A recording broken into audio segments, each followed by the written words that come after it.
Hey, hello. Welcome to episode number 56 of the People We Love podcast. I am Adam Choid. What's up? So this week's something that I love is farts. They're funny. They can feel good. Sure, they can cause embarrassment and other people's farts stink, but we all love our own. Anyway, for more about this podcast, check out peoplewelovepodcast.com. That's People We Love Podcast. And the Instagram handle is People We Love Podcast.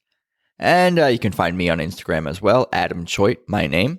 And remember to tap subscribe or follow on whatever platform you listen to podcasts on. And of course, 5-star positive reviews on iTunes are greatly appreciated as well. So, today's guest is comedian, musician, and singer Morgan J. Originally from Teaneck, New Jersey, this NYU grad was actually his high school class clown and class president.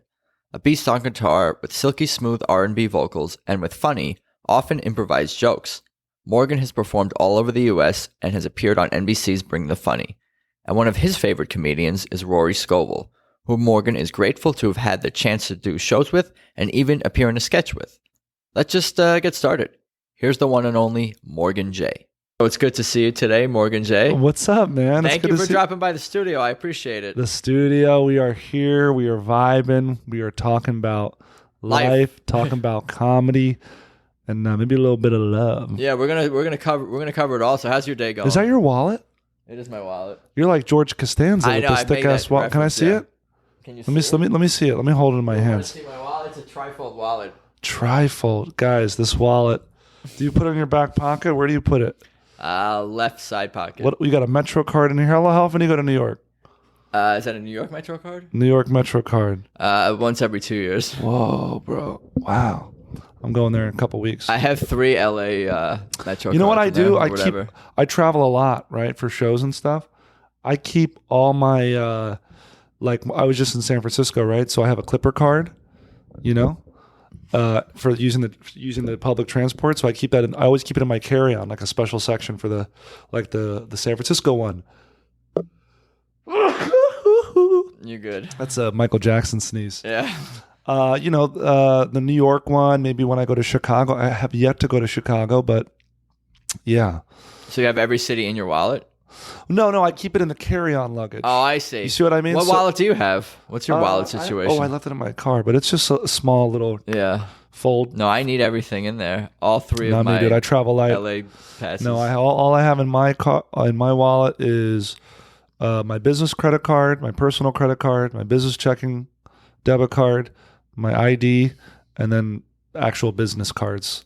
I aspire to be like that. So, I respect that. And hardly any cash, maybe $20. No, I respect. I carry as little as I can. I respect dudes who have no wallet, just the clip. That's cool. I'm just so you used like to having it?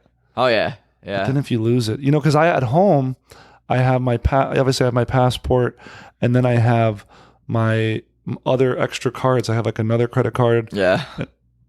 Excuse me, and another debit card that I have there that I can grab. Backups. I need to back up. So everything. if I lose some shit, you know what I mean? I need to back up my keys and my iCloud and all that shit. Back up your keys and your iCloud. Yeah, that's more important than the cards and the wallet. Yeah. Don't steal my $33. I'd rather lose the wallet than a phone. Oh, yeah. Like 10 times over, I'd rather lose a wallet every time. Yeah, steal my identity before you steal my... I mean, listen, it's a pain in the butt to get everything pictures. replaced. But it's even a bigger pain in the butt to lose a phone because then you have nobody to call. That's why I'm very wary of phone wallets cases. You know what I'm talking about? I think so. Yeah, the ones that go in the wallet. Then you lose everything? If you ever lose gosh, that is so scary. Yeah, double whammy. You're just like, how do I even go? No, that would make life sad. Well, why don't we get into, speaking of life, why don't we get into yours? And Let's talk about my life. Yeah, Let's talk about my life. Let's start from birth. Let's talk about my life. I was born. You're leaving the hospital, the whole thing. The 2nd of February. Groundhog's Day. I was born Groundhog's Day. Yeah. Which is also a fantastic film. And I was born Groundhog's Day in New Jersey, Teaneck, holy name, hospital. A little bit, like maybe an hour outside of New York, maybe even less than that. Yeah, are you Long from Island, from the other Long other Island, way. baby? Little Metro North, little LIRR, little Here we go. little fucking, Ronkonkoma, little fucking Long Island, baby. I'm gonna be entertained. I see. Let's go, little fucking bagel, everything bagel with I don't us. have to do anything for this one. No, you don't, baby. I'm bringing the fucking heat to I don't you, have to do my anything G. New Jersey. Grew up in New Jersey till I was 18. Yeah, that's where I started. And what do you remember from like being like 3, 4, 5 years old? What was fun? What were your earliest memories? Earliest memories. Good ones or bad, either one. You can take it where you want. I remember my father singing La Bamba with the guitar. If you don't know that song. I do know the song. You know the song? It's really simple. It's 3 chords. Is it CFG? Yeah. There you go. Para bailar la bamba.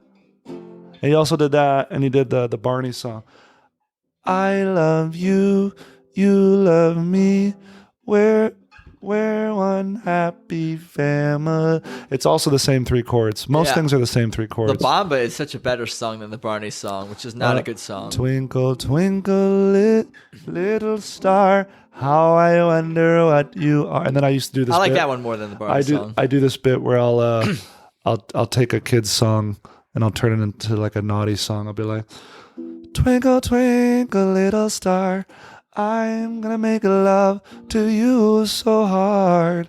All the stars, they twinkle, and if you keep doing that, girl, I'm gonna sprinkle all over the back of the bus. The wheels on the bus go round and round. Oh, no.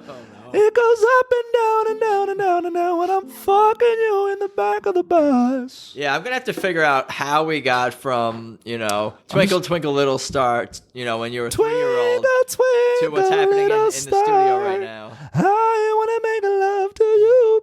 Fuck yeah. I like that. I got to do that bit more. I think so. So you were 3, 4, 5, and dad would sing songs too. So music was always a part of your... He was a musician. He was actually a pop star in Argentina for a couple years. Wow. He toured all over South America, toured all over Europe.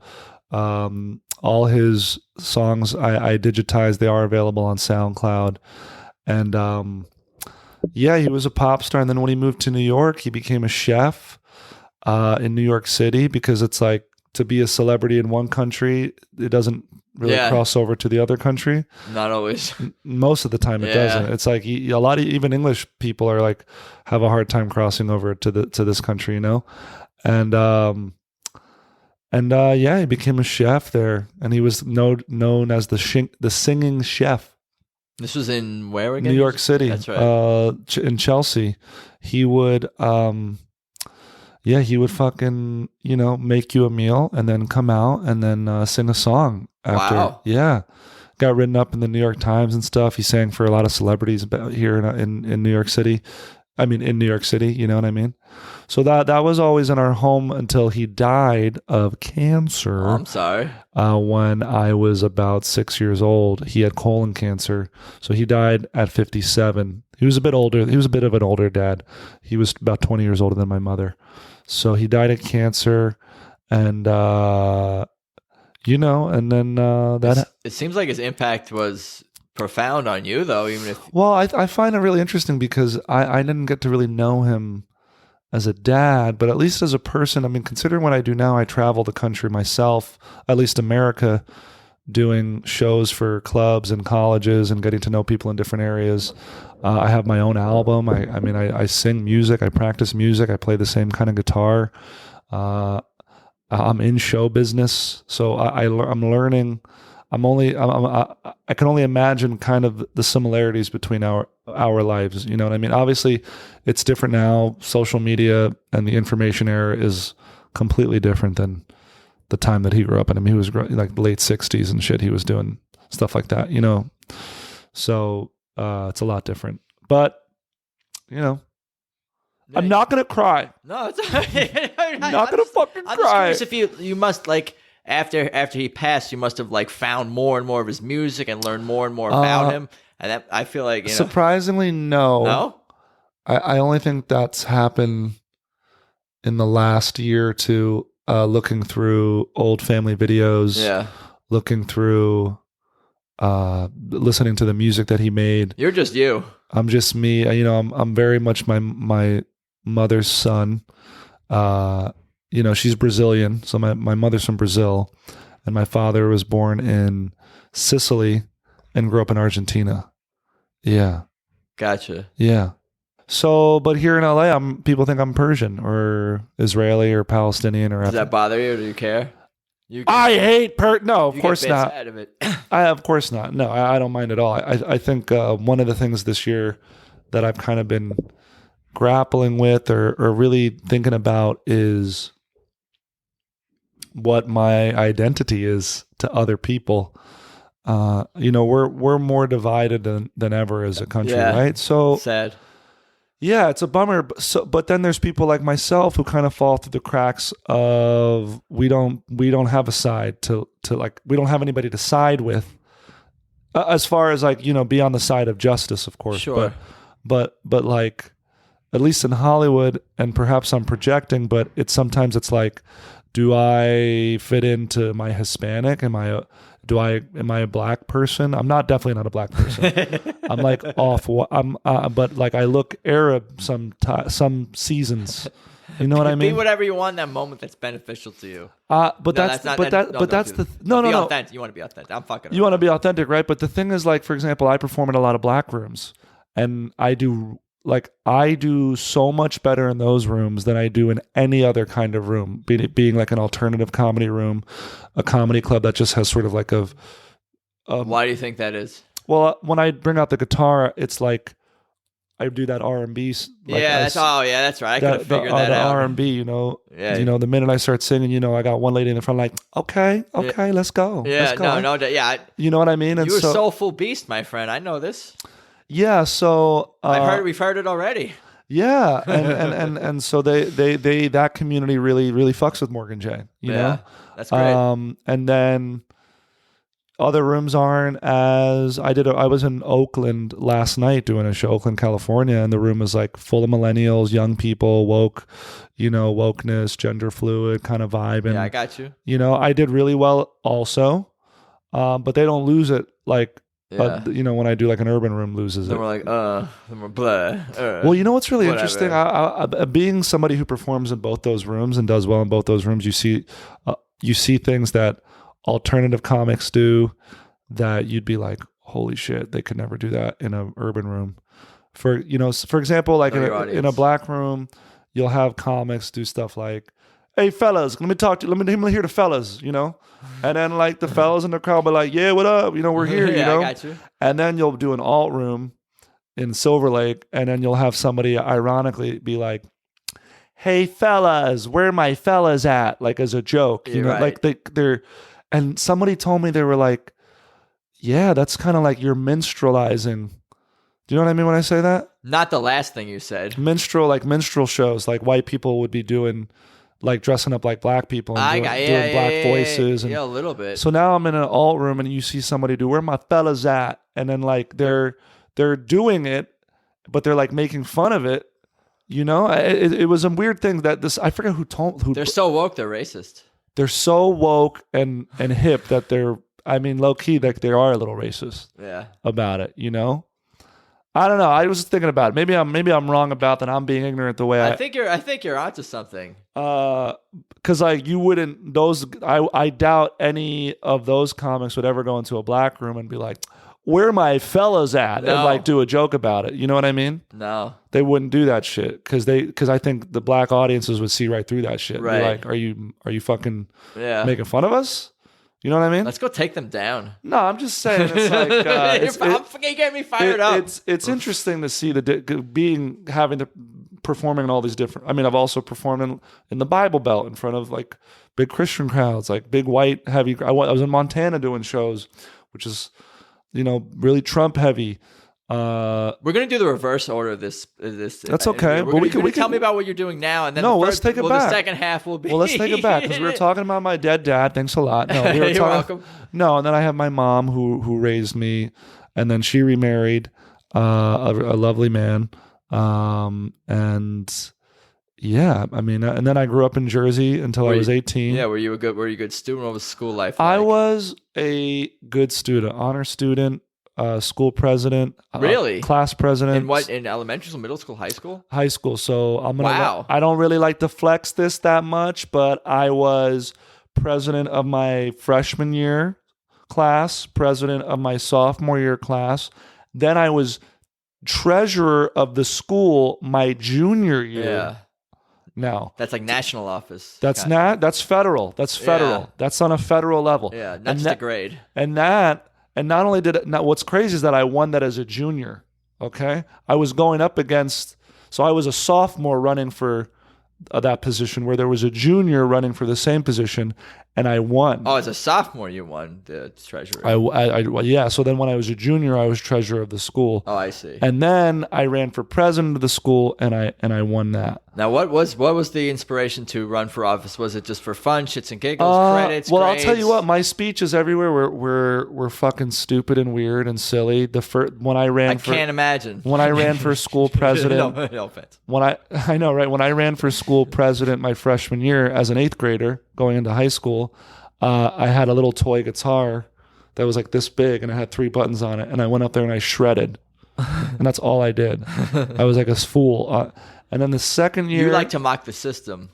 Listen, I don't like to mock the system. No, you don't? You got to play the system, because it's a popularity contest in the end. That's you know what I was going to saying? ask. Was it so you must have been popular.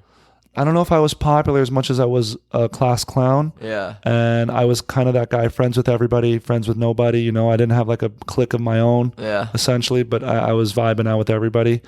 So yeah. I should have been more like you. I was a little bit of the... Dude, you were exactly who you needed to be. Probably. But I could have been a little bit more. I had a little bit what you going on, but not quite. Who were you? Who were you? I was like that, but the dude who didn't run for, like, I was the dude who, like, people wanted to run for the president as, like, a joke. You should have. I was like, yeah, I don't know about that. Should have ran. The people who don't want the spotlight should be the leader. Yeah. I'm working on it now. I'm trying to fix everything. But as far as like, do you go to therapy? I go to comedy shows. They all go to therapy, so I don't have to. I get that. I go to therapy every week. There you go. I got therapy. Not many. Thursday. I don't say most. I don't want to generalize too much. Most comics don't, and I think they should. Yeah. And I think therapy has taught me a shit ton in the last year. And I think it's also made me a better comedian. I think some comedians feel like they will lose their comedic edge if they figure out all their trauma. But in fact, I think it's the opposite. I think once you figure out your trauma and or you figure out what the fuck is wrong with you, you can start writing about it from an objective place. Yeah. You know what I'm saying? No, that's like it's kind of like the intellectual version of like the heavy set fat comedian who's afraid if they'll lose weight, they won't be funny. Right. But then you know, I'm proud of that metaphor. Imagine that comic loses 200 pounds. All of a sudden they're skinny, and now they have all this material about going from being fat to going to be. You know, like like for me, for example, a lot of my material is and was about dating. So I tied a huge amount of my identity to going out and having different girlfriends and dating and sleeping with different people.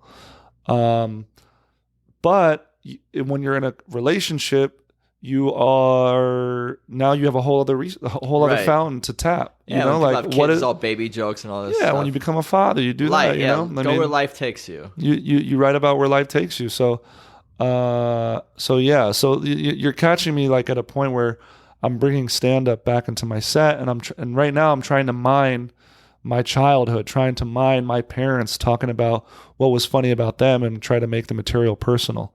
Gotcha. You know. As far as therapy, that like what you get the most out of it, is it like personal growth, or is it just having someone to talk to who's like sort of it's objective? More personal growth.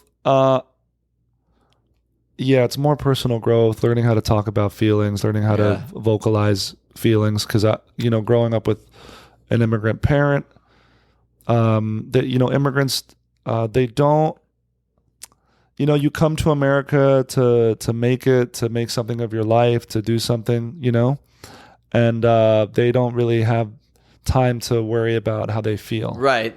You know what I'm saying? Yeah, it's that's like, what Mom, I lost my GI Joe. Well, get a fucking job and buy a new one. This is like when my dad was a son of immigrants, so he has a little bit of that going. So he knows what that's like. Yeah, he's like, I don't all you millennials, you guys are worried about your feelings and everything being perfect in relationships and your jobs and blah blah blah blah blah. Yeah, yeah. Well, that's what you worked hard for. The generation it's before, funny. So I could be worried about my feelings. I haven't tried this on stage, but it's like I want to talk about how my parents came to America for opportunity, and then I came out and I'm here doing stand-up comedy to honor them. I'm doing this very lucrative business of stand-up to honor them. They said, don't you want to be a doctor? Don't you want to be a lawyer? I said, no. What I think is really going to make you guys really happy is if I do some fucking stand-up comedy and tell jokes about my dick. There you go. You know what I mean? I think that will work. You think that will work? I think that will work. So yeah, my mom worked many jobs to take care of us. We were kind of left to me and my two older brothers were kind of left to our own devices, I think that's also a part of it. The humor comes from finding a way to entertain yourself, Yeah, what were you? I think you were asking me what I was like as a kid, Well, yeah, we covered. We could tell me. But I was a goof. I was going to ask. I was a goofball. Were you I have a funny story about that too. Growing up in school, when I was in 8th grade, there was a teacher, Mrs. Acone, and I feel like she really despised me, because I was really disruptive in class. That's what I wanted to say. I was a really good student, honor student, good grades, extracurricular activities, all that jazz. But I was always fucking around in class. Yeah, there's a lot of them who've sat in that chair who were disruptive in class. Yeah, I mean, I had detention. I was president of the school, and I had like Saturday detention, which I had to go in. That's awesome. Where I had to go in for like 4 hours and fucking sit there and do nothing. You're like a real corrupt politician. I'm not corrupt, bro. Yeah, you're not corrupt. I'm like Bernie. I'm like Bernie Sanders, bro. I want to change the system. Civil disobedience, yeah. Dude. I'm out here taking my top off, burning my bra. Yeah. You know what I'm fucking saying? You have a purpose behind there's a method behind to the madness. Yeah. Yeah. I just don't like to be trapped or when they say you have to do it this way, you don't have to do it that way. Yeah, no, I'm learning that. You don't got to do it that way. Yeah. I'm learning this. I mean, so. How come you don't, that does that come with age? That comes with wisdom? No, I was always like that. Yeah, no, that's good. I was always doing homework in class from other classes. So when I got home, I didn't got to do shit, Yeah, I would cut some corners, but I should have cut even more. I'm just saying, there's ways to get around stuff, like, what else? I mean, even when I worked at the Apple store, I gave everybody discounts. When was that? I worked there for 6 years, bro. I worked there from like the end of 2011 to maybe 6.5 years. Yeah. I was going to ask about your where you went from after high school. You were the president. What happened? So I graduated from Mawa High School in New Jersey, and I applied to NYU. I applied to Fordham, Rutgers, and Emerson. And I applied to all the theater programs there. So to go back for a quick second, that's what you were kind of focused on in high school, is acting and comedy? Yeah, that didn't happen until midway through high school. Yeah, so I applied to the theater programs to all those schools. Rutgers, I went to the audition. All the schools I had to audition for. I had to do 2 monologues, and I had to audition for them. So, and the way I got into acting was I was in choir in high school, and I was singing backstage. And then these, I say Laura Labar and Mike Grabowski, they were like, why don't you do drama club? Because you have a nice voice. You should be doing that. I was all state choir. I never thought I had like a really nice voice because I don't know. I was comparing myself to like real vocal athletes, and, so I did drama club. And then one summer I did a freaking, whatchamacallit, I did like a summer program at New York Film Academy, and then, and that was that. And then I wanted to do acting, I thought it was so cool. I thought New York City was so cool. I thought I had family friends who were going to NYU, and I was like, man, I didn't get in. Fuck them. You didn't get there? No, you didn't get in there? Did you not get in? I didn't get in. What school did you apply to though? I applied Tisch. Oh, really? For what? Screenwriting Film? or production? Film? Film production. Well, the process. Yeah, I had to audition. I had to like bring a headshot. Oh my! I just think of all the money my mom spent on my headshots and all of this. She did work so hard. Jesus Christ.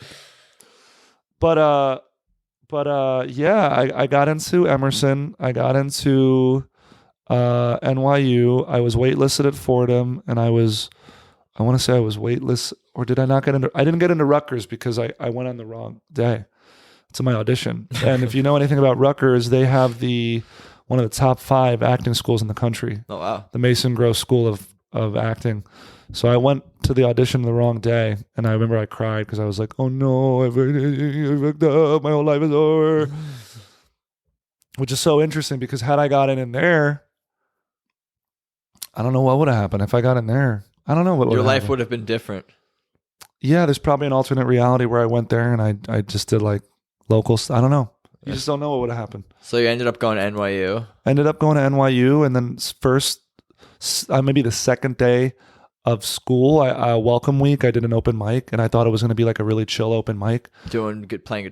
No, I was doing stand-up. I didn't do. Comedy. We'll get into that, but I didn't do the guitar stuff until like 6 years ago. Well, how did you get into stand-up? Because you said you were doing acting. Well, I went to theater school, but because I was going to school at NYU, I was like, I always wanted to do stand-up. So the first week of school, I did an open mic and I did stand-up. I told 5 minutes of jokes. So it was always kind of something I wanted to do. Yeah. I remember watching stand-up on Comedy Central, and I was like, I want to do this. But after that first open mic, I didn't do it again consistently for a little bit. But it was really cool, man. It was a really cool experience. There was like 400 students there. Wow. It was a huge event.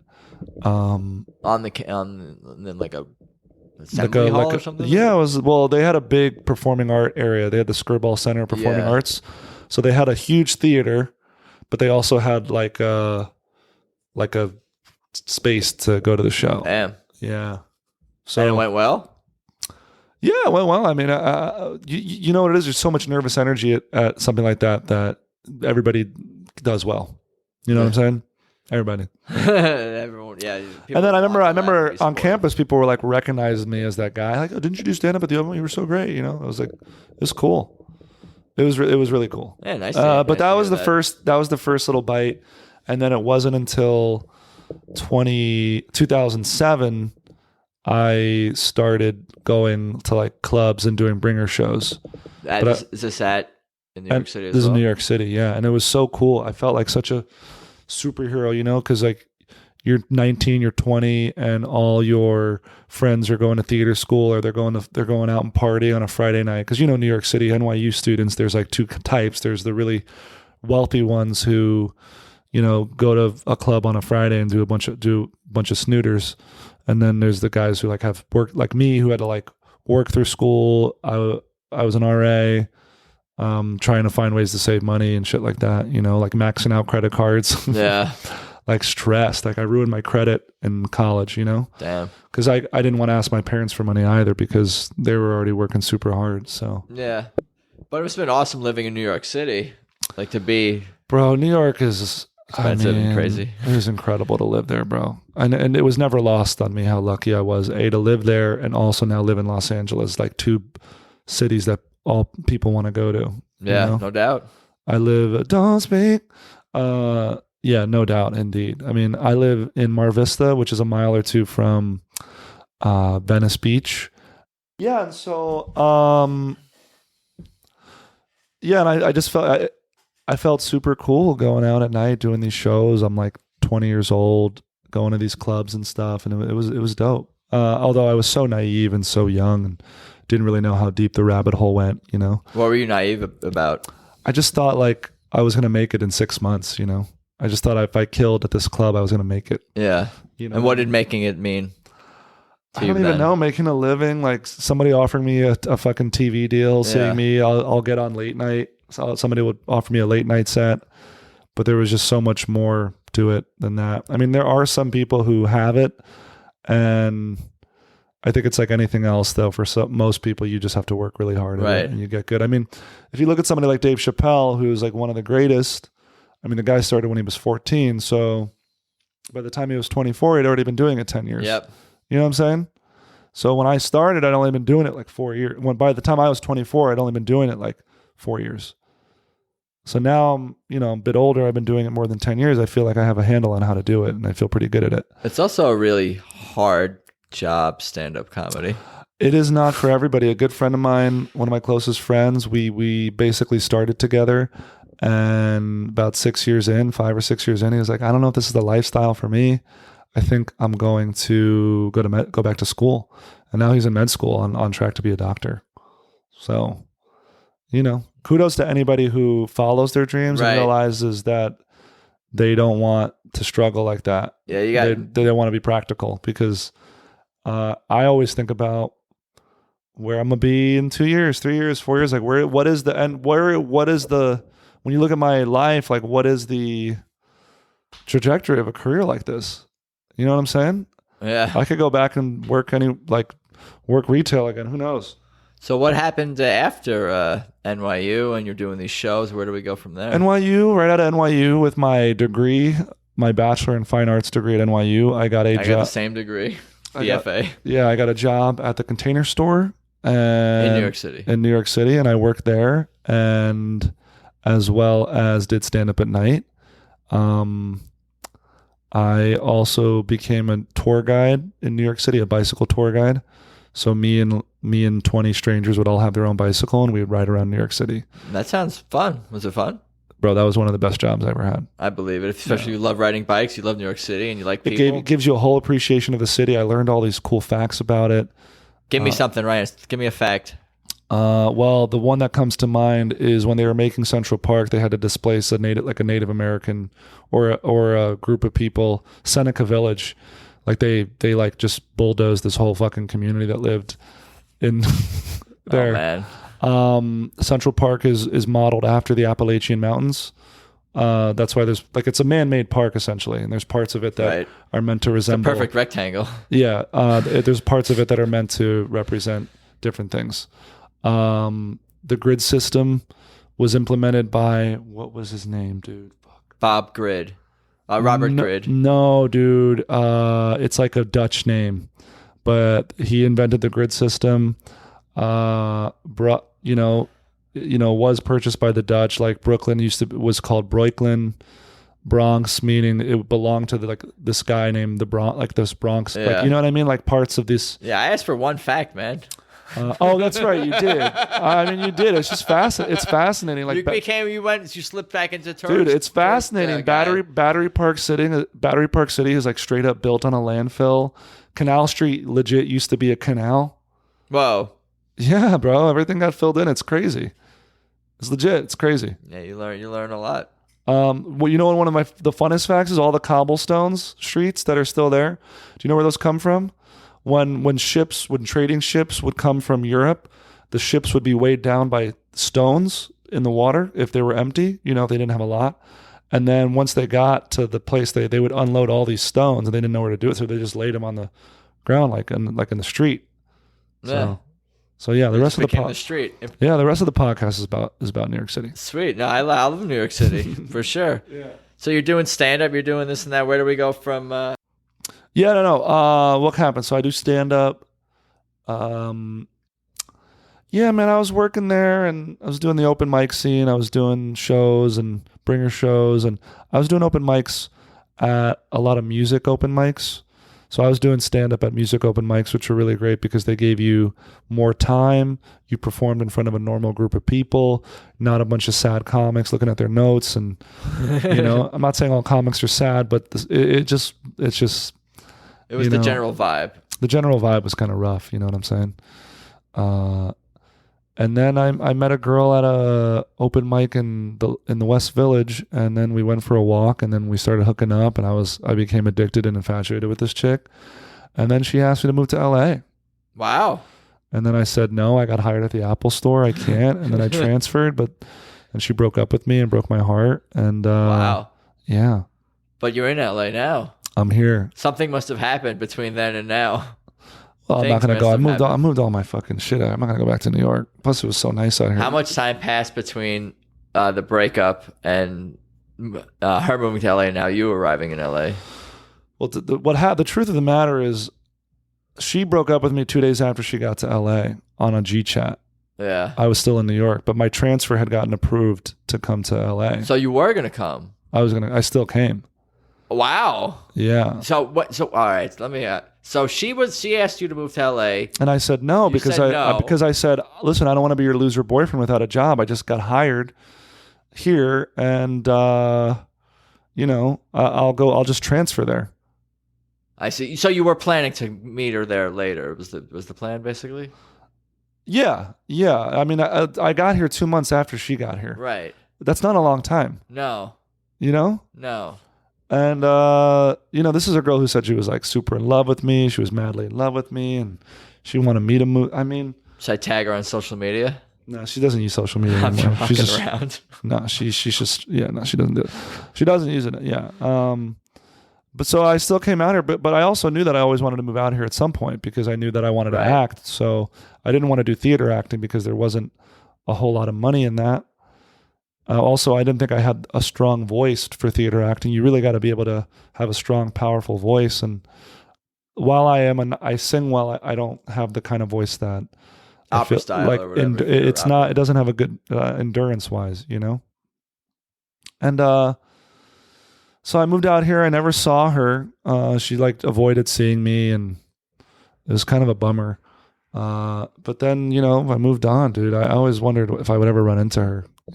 Were you able to focus more on your creative endeavors, finding work out here or whatever, because of the not being in a relationship? The first year and a half here was pretty miserable. First 2 years, it was pretty miserable here. In all areas, personal life, professional, all. Yeah, first year I slept on a mattress on a living room floor. First year, I moved out here with like $4,000. Bought a car in the back of a Starbucks. I mean, it's so wild thinking about where I started when I came out here because I was just on TV last year for the first time. That's awesome. So yeah, that's wild. Well, what happened after the first year? Things must have gotten better. I just kept doing open mics and shows, and then I started picking up the guitar. And I mean, after the first year out here, I picked up the guitar and wrote a couple songs, brought them around open mics, and funny songs or funny songs, yeah, and they went really well. But I remember when I switched to the guitar, I would shake on stage. My stand-up wasn't bad, but it wasn't like great either. Yeah, it was like whatever. You know what I mean? I follow. It was like I didn't know who I was. I feel like I'm only learning who I am in the last couple of years. No, I know. I know how that goes, my friend. Because emotionally, I was stunted. I didn't know how to express myself. I didn't know how to express things I like, dislike, need. You're like my spirit animal over there, I think, or something like that. Yeah, I mean, at one point, I had an emotion chart on my fucking phone. That I don't have. So I would literally, when I felt a certain way, I'd be like, okay, I feel this way now. And what does that do? Like, it's just to articulate and know that your feelings are valid and you can have them. It was almost like a multiple choice of emotions, and just to articulate, be like, oh, I'm having this, it's okay, I'm dealing, whatever it is. Yeah, I mean, sometimes when I'm sad or bummed out, I literally say out loud, I am sad. So that way you don't invalidate it or you don't try to avoid it. Like, it's healthy to feel it and accept it, and also makes it easier to talk about things with other people. This is coming up in various ways. Definitely interviewing a bunch of people on this podcast, and what I keep coming back to is like, I think especially when it comes to negative emotion, is experiencing them but not being consumed by them or dwelling on them too much, but feel them and deal with them. And the other thing is, I think it's a good place to start when you're writing a joke, because you want to write stuff that you are passionate about. So one of the things I tell new comics, write 10 things you love and 10 things you hate, and just start from there. Like if you hate, what do I love? Like, I love cheeseburgers. I mean, I have a part, right? And then you just start, that's like, I fucking love, like, because you're passionate about something, then the audience is passionate about it, Yeah. I hate, I don't hate a lot of things, but a regular burger. A regular burger. I mean, a burger with cheese is dope. I mean, I don't like bad attitudes. I don't understand why people get right. There was a woman who the other day who took up 2 spots on the street, and I asked her to move up, and she was like, "I'm sorry, I can't. I know I'm being a bitch right now, but I can't because like somebody's gonna hit my car, and this is a new car, and like I know I'm being a bitch, but you know how people are. They're just so rude. They hit your car, and it's like, bitch, you being rude. Yeah, you're the rude person. You being rude, bitch. Yeah. Are you guys dating now? Yeah, she's really beautiful. No." But what was funny about it is somebody pulled up and somebody pulled out, so I parked right in front of her, and I got like an inch away from her car. There you go. You got a little troll vibe going. Yeah, dude. Nice. Yeah. It was nice. It was a nice time. Yeah. Yeah.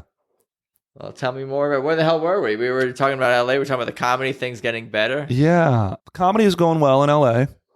And I'm at a place now where I have a better understanding of the craft and how to treat it as a craft and how to make it less personal.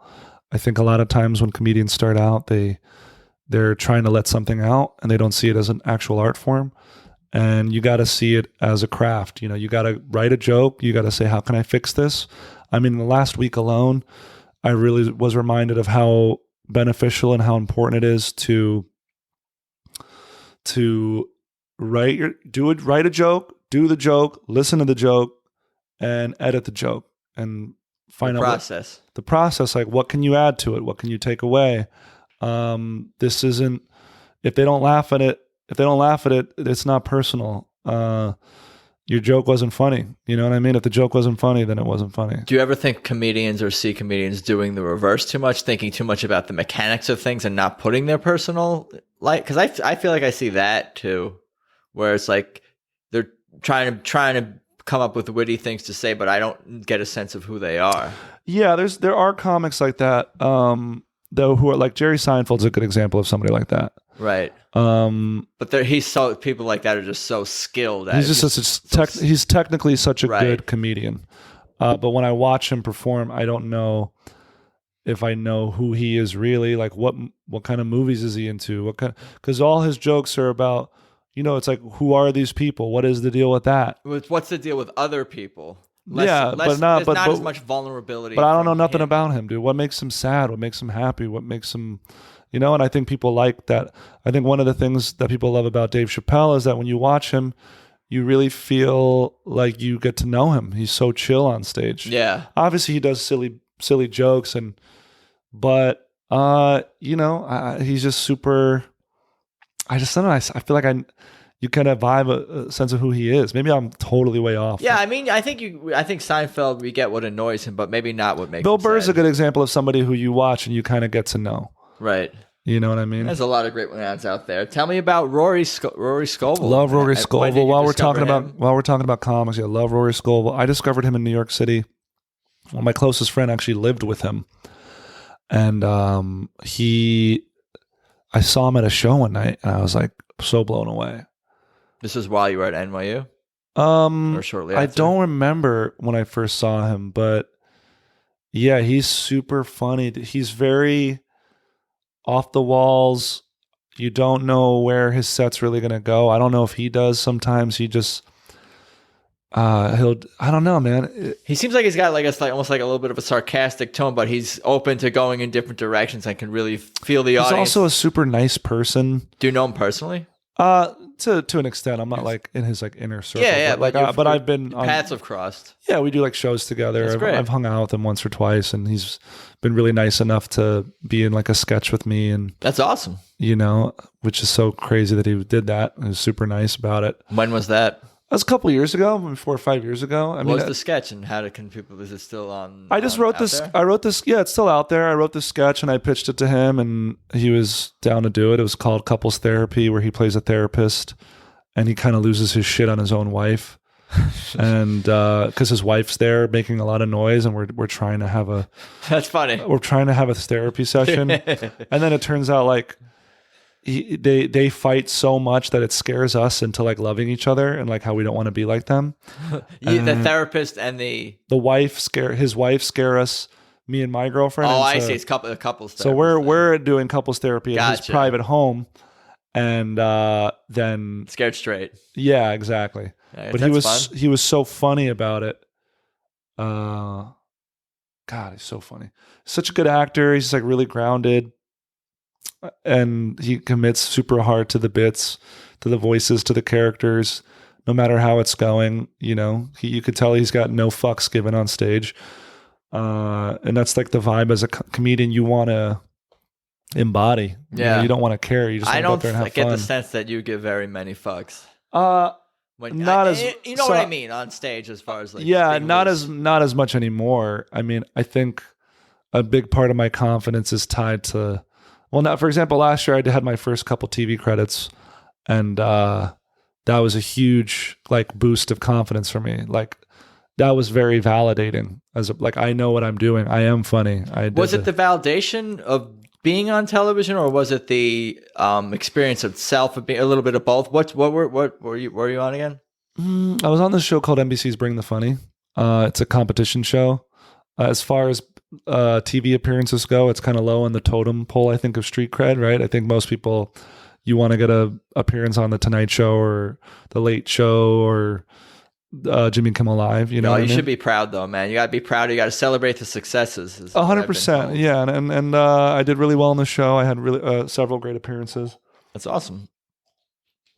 I think I was a little bit bummed out because I really was under the impression that it would do more for my career. Yeah.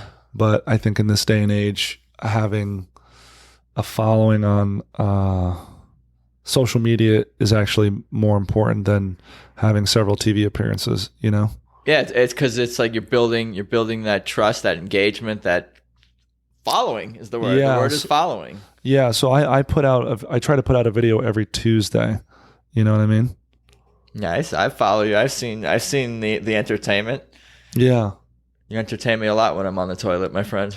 Oh, you check out my clips sometimes? Of course. Yeah, but it's so hard nowadays because you got to be like your own fucking boss. You got to put out a podcast. You got to put out sketches. You got to keep in touch with fans or people. You got to be. It's like you got to do as much as you can. You got to create so much that it's draining, and not only is it draining, the actual quality of the work suffers if you spread yourself too thin. Yeah. It's like you spread yourself thin, and you're giving a lot of yourself, a lot of your energy. Even when you do one show, there's a lot of energy transference to the crowd. Emotional energy. I'm tired after an hour long show. I'm fucking tired. My back fucking hurts, and it's a lot of focus and and you have to be engaging and engaged, because people do have a sixth sense, and they can absolutely feel when you've checked out of a performance. They know when you're on. I just know they can feel it because I felt it. Yeah, no, I've heard comedians talk about that. Like, especially if you're doing a lot of the same stuff over and over again. I guess it's hard to stay engaged. I mean, you want to keep it. Is there things you can do to keep it fresh for yourself? Well, a lot of improvisation. That's why a lot of the songs you've seen, a lot of the stuff is making it up on the spot, right? Because it makes it fun for me. I mean, I write all my songs with a little bit of crowd work in it. Yeah, because it allows the audience to feel like they're a part of a unique experience, and it's fun for me. And most of the time, even the crowd work stuff is starting to get boring for me, because I do, for example, my Split the Check song. Like I was gonna say, go for it if you want to sing, do whatever you want to do. I'll play a little bit of it for you, but it's like, so I'll pick a girl out. You girl, how many? Let me take away back when. Do you split the check on the first date? And I know what they're gonna say. Most of they either say no or yeah, or they say yes, no, or it depends. And I have a response in the chamber for each one. You know what I mean? Yeah, I got you. It's rare that somebody surprises me with something else. What have you been surprised about? Well, the one that I'm having a lot of fun with is Bro. Saw you from across the room with your solo cup. You with your crew, I didn't wanna interrupt. Got this vibe, makes a dude wanna blush. Can't deny it, boy, I think I got a man crush. Bro, I just think you're really cool. And bro, just wanna be your number one dude. Fuck yeah. And then I have another verse, and then I pick a guy out. So then the fun thing is I always pick a guy and I ask if he has a hobby. So like you, what do you have a hobby? I like to play guitar. You like to play guitar? I fucking love guitar. I did. Do you like major chords or minor chords? I like them all. You like them all? You doing the open shit or you doing the barred shit? Both. You doing some fucking grunge? Not too much, a little bit maybe. And then that shit would be funny, you know what I mean? And then we go back. Like one guy I picked out, he owns a boat. And I don't know nothing about boats, but what's so fun about it is pretending like you do know. Yeah. So I'd be like, man, I fucking love the ocean, dude. Salt water. Love the feeling of the canvas and the ropes and my fingertips. Starboard, port side.